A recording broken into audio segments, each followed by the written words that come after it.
సంఖ్యాకాండము 12వ అధ్యాయము. మోషే కూషు దేశపు స్త్రీని పెండ్లి చేసుకొని ఉండెను గనుక అతడు పెండ్లి చేసుకొనిన ఆ స్త్రీని బట్టి మిరియాము అహరోనులు అతనికి విరోధముగా మాట్లాడిరి. వారు, మోషే చేత మాత్రమే యెహోవా పలికించినా ఆయన మా చేతను పలికింపలేదా అని చెప్పుకొనగా యెహోవా ఆ మాట వినెను. మోషే భూమి మీదనున్న వారందరిలో మిక్కిలి సాత్వికుడు.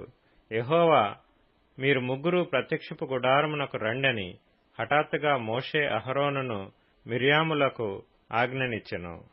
ఆ ముగ్గురు రాగా యెహోవా మేఘస్తంభములో దిగి ప్రత్యక్షపు గుడారము యొక్క ద్వారమునొద్ద నిలిచి అహరోను మిరియాములను పిలిచెను.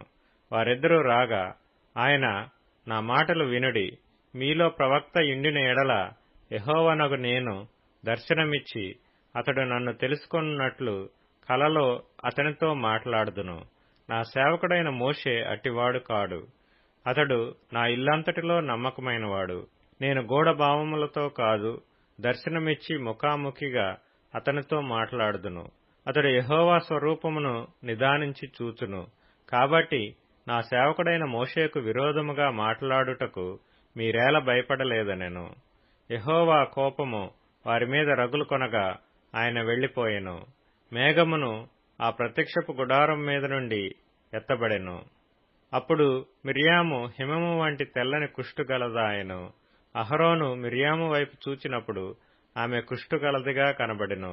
అహరోను, అయ్యో నా ప్రభువా, మేము అవివేకులము, పాపులమైన మేము చేసిన ఈ పాపమును మా మీద మోపవద్దు.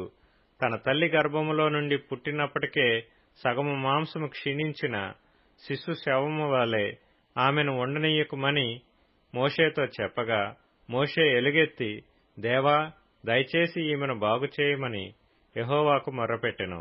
అప్పుడు యెహోవా మోషేతో, ఆమె తండ్రి ఆమె ముఖము మీద ఉమ్మి వేసిన ఎడల ఆమె 7 దినములు సిగ్గుపడును గదా.